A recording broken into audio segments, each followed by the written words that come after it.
What's up guys, Yasuda here at Titanium Fitness. In today's video we're going to go over the biomechanics and sort of the physics of the squat and how to optimize them for the sake of maximizing your performance. Before we get started, I want to make a few acknowledgements because I realize that a lot of my ideas and a lot of things that I'm about to present to you are things that I probably learned from other people. So I wanted to just give a shout out to Bryce Lewis of The Strength Athlete, Johnny Candido of Candido Training HQ, and also Izzy from Powerlifting to Win. And I'll put links to all three somewhere over here. Make sure you go check out their channels and subscribe, because I guarantee you anything that I can tell you or anything that I can teach you, you can probably learn from them as well, and they might probably do a better job. What I'm talking about when I say maximum performance is I'm talking about maximizing the amount of resistance you can handle for a given amount of volume. The only time that range of motion in a squat is actually defined or given a specific rule is in powerlifting federations, and generally the rule is your hip crease has to sink below the top surface of your knee. And for me, at least, I think as a bodybuilder, that's also a good recommendation for the sake of hypertrophy. So the first thing that we're going to talk about is minimizing the amount of work that your muscles have to do. And when we're talking about work, we're talking about work in terms of physics as force times displacement. Now force is force times mass equals mass times acceleration. The mass here is going to be the mass or the weight that you're using, which is going to be held constant in this example, and the acceleration is going to be the acceleration due to gravity, which is also a constant. So the force overall is going to remain constant. The only thing we can control for in this work equation is the distance traveled. If we look at this diagram here, this is going to be your ending position of your squat. The angles here are going to be a little bit exaggerated, so you can kind of see what I'm talking about. Obviously, here's your foot, your ankle, shin, knee, femur, hip, spine, and bar. So what we're talking about in terms of work is distance traveled. So an easy way to think about that is not necessarily how far necessarily the end of your femur goes from here to get to here. It's more so, or it's easier to think about it in terms of angle. So if we take a look at the angle at your knee here and compare it to the angle here, the difference in angle from here to here is going to be an easy way to sort of think about the amount of distance traveled. Same thing goes for your hip. So the angle here and here. Now before we get too much into this whole thing, what I want to say is that the angle here at your ankle, the amount of dorsiflexion that you have, we are largely going to disregard this entire system of your ankle joint with respect to the angle here as well as your shin, just because the muscles involved in this system here are going to be mostly your calves, your gastrocnemius and your soleus. These muscles here are never going to be the limiting factor in your squat. If they were, then the squat would be predominantly a calf movement. And we know that it's not, so this is not something that we have to worry about too much. So the two main systems that we're going to worry about is the axis of rotation about your knee, with the lever being your femur, and the axis of rotation about your hip with the lever being your spine here. So what we're talking about when we're talking about minimizing force is minimizing the distance traveled. So if we compare this diagram here to this diagram over here, or the angle of knee flexion here is going to be considerably less in this diagram than it is over here. Likewise with the hip, is going to be considerably less than over here. So the more acute this angle is at either the hip or the knee, obviously the greater distance you have to travel to get to this complete position. Now if you compare that to this, because the angle isn't as acute at either axis, there's less distance that has to be traveled. So basically what I'm saying is that in order to minimize the amount of work done, you want to make both of these angles as large as you can have them. And what that means is that in practical terms, if you were to record your form from the side whenever you squat, whether it be for a PR or just a working set, if you look at your depth and your depth is considerably lower than what it needs to be for your federation or whatever your purposes are, then you might want to consider just cutting depth off at the bare minimum, which would be your hip crease below the top of your knee. Now I understand for a lot of you guys, you might want to squat further down than that just for the sake of, who knows, just for the sake of squatting lower, because you like squatting lower. That's totally fine and I understand that, but for the sake of moving the most weight, handling the most resistance for the most amount of volume, it makes more sense to cut off at the minimum depth, the minimum range of motion. Now if we look at these two diagrams, what you essentially see is, you could possibly see this as a difference between a high bar squat and a low bar squat. So obviously low bar over here, high bar over here. The main difference that you'll see is, for one thing, in the high bar squat, your knees travel further forward and your hips travel less far back, or your hips travel further back in the low bar squat. As well as your spine in the high bar squat is going to be more vertical than in the low bar squat. And what that does essentially is create a bigger angle here than it does in the low bar squat. And that will reduce the range of motion here, But the reason that this isn't more ideal than this in terms of performance is because in order to have this position here, or to obtain this position here, you generally have to allow your knees to travel further forward, which increases or makes this angle more acute than it does over here. And generally, the movers, or the primary movers in this hip joint here, or at this axis of rotation, are going to be your glutes and your lumbar spine, or your erectors. And your posterior chain is a lot stronger than is your quads, which are the primary movers here at your knee. So your knees are going to be the limiting factor. And considering that, it would make more sense to optimize the angle at your knee first, and then consider optimizing the angle at your hip, rather than the other way around. Which is why I think the majority of people will be better low bar squatters than they are high bar squatters in terms of maximal loads that they can handle. The next thing we're going to talk about is optimizing leverages, and what we mean by that is putting your body in the best position so that it has to overcome the least amount of force in order to move the weight. A few things to consider is your main axis of rotation are going to be your knee and your hip. Like we said earlier, we're going to disregard your ankle because that's not going to be a limiting factor. So we're going to consider the systems here at your knee and your hip.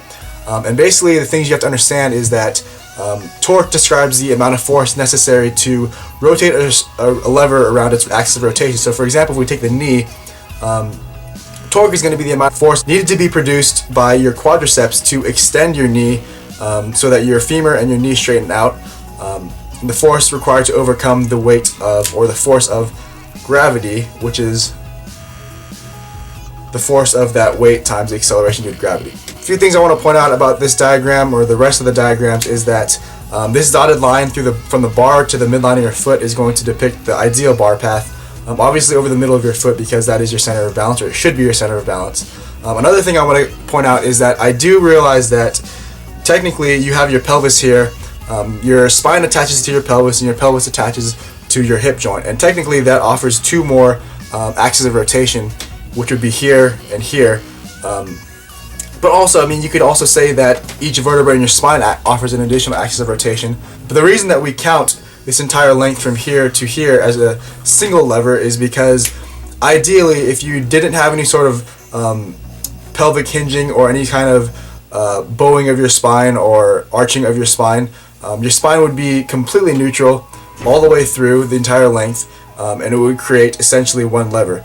So this is why it's so important to properly brace your spine and reduce any amount of quote-unquote butt wink or pelvic hinging underneath, so that this entire length can act as one lever. Another thing that I should say is that technically in all these equations there is going to be linear and or angular momentum. The reason that we're not going to consider them is because we're going to assume that putting yourself in optimal positions in terms of leverages will also put you in optimal positions to take advantage of that momentum that you can create. So if we look here at our first system, this is going to be the system of the axis of rotation of your knee, and the lever is going to be your femur. Now, torque is a function of force times the lever arm, and the lever arm is not actually the actual lever here. The lever arm is going to be perpendicular to the force applied. So the force is going to be the force of gravity, which we already talked about is going to be a constant, because the weight that we're using, or the mass, is going to remain constant, as well as the acceleration due to gravity. We know that gravity goes, or it acts perpendicular to the surface of the earth, so it's going to be going down this direction. And in this case, in this system, it's going to be acting at the end of this lever at the hip joint. So our lever arm is going to be perpendicular to the direction of force. It's going to be this way right here. So this pink line here is going to be our lever arm, or L. So basically the force, or the torque that needs to be produced by the muscles of your leg to rotate this lever around its axis of rotation is going to be a function of L and force. And force is constant, so L is the only thing we have control over. Now, basically what we need to understand is the shorter we can make L, the less force we have to overcome. A good way to think about it is if this length L here was a ratchet, and this axis of rotation was a bolt. Obviously, the longer the wrench or the ratchet is, the easier it is going to be to turn that bolt. So the shorter we can make this lever, or this lever arm, the less force our muscles have to produce to move that lever around its axis. So now that we understand that, what we have to do is figure out how to apply that in practice, because the only way you can actually make your femur, or this lever arm, shorter is by reducing the apparent length of your femur. Now the apparent length of your femur is the length that we can see from a side view, and that can actually change quite a bit depending on the degree of adduction or abduction of your hips. And what I mean by that is basically how far in or out your knees are traveling in your squat. A good way to think about this would be to compare your squat form to your sumo deadlift form. In a squat, generally, your feet or your knees are going to be traveling more forward and back linearly than in a sumo deadlift. So even if they are traveling outward, your knees are still going to be traveling forward a little bit. What this does is, if you look at it from the side, your femur will be almost its complete absolute length from a side view. Now in a sumo deadlift, the difference is going to be that your knees are going to be traveling almost completely outward, or as far outward as you can get them, really. And because they're traveling so far outward, what that does is reduce the apparent length of the femur, and it creates a shorter lever arm than in a squat. So if we assume that this angle here, this angle of knee flex, is going to remain constant, because we're assuming that you're squatting to the minimum required depth, or you're squatting to the same depth every time regardless of this lever arm length. The best way to minimize this lever arm without changing this angle is going to be by forcing your knees outward. That being said, guys, I want you to consider that just because you optimize your leverages doesn't mean that you're going to be in the best position to recruit muscle to produce force. What I mean by that is that you can open your knees up as much as you can, and doing that might decrease the length of that lever arm, but it might also put you in a bad position to be recruiting muscles for force production. So you do have to find sort of a fine balance, but in principle, reducing this lever arm will make it easier for you to move the weight. So if we take a look at the second system, your hip joint here, what we have is the bar here. Your absolute lever length is actually going to be only from the bar placement to your hip joint. Everything above the bar can actually be disregarded because this is the lever here. Now the lever arm length can be figured out obviously by just dropping a straight line down through the application of force here, and then we can draw a perpendicular through the axis of rotation here. So this is the lever arm length, or L. Now again, because the force or the amount of mass and the acceleration due to gravity remains constant, the only way to change the amount of torque necessary to produce at this axis of rotation is going to be by reducing this length L. And the only way to reduce this length L is by, because we can't change the apparent length of this lever here, all we can do is actually move your hips closer, move this axis of rotation closer. It seems like the only way to reduce this lever arm length is going to be to allow your knees to travel forward, which, yes, that will help, but another thing to do would be to, again, reduce your apparent femur length. An easy way to illustrate that, I guess, would be just to take off a little bit of length there. So if we redraw that line, so basically what happened there is your femur just got shorter, not in absolute terms, but in the apparent length of your femur by obviously externally rotating your knees further. So if we drop that line again down to here, and your hip joint is now here, so that that length, if it was over here, now it only goes to here. So you've significantly reduced that lever arm length without actually changing your anatomy or anything like that. So in theory, that all makes sense. The issue comes when applying it in practice. The few things that I'd like you guys to focus on in order to do that would be, for one thing, allowing your knees to travel outward as much as you can.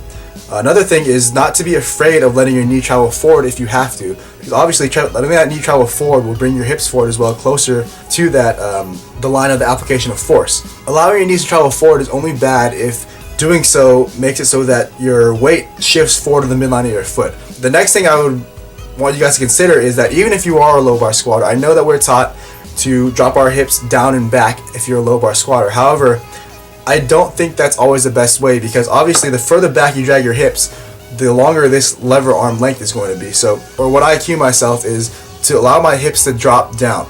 Never down and back, it's always just allowing my hips to drop sort of down in between my feet, if that makes any sense. Obviously, your hips will travel back a little bit, but by minimizing the amount of backward travel, again, you're going to be minimizing that lever arm length. I hope that video was helpful. Don't forget to comment, rate, and subscribe. My battery's about to die, so I have to go. I'll see you guys next time.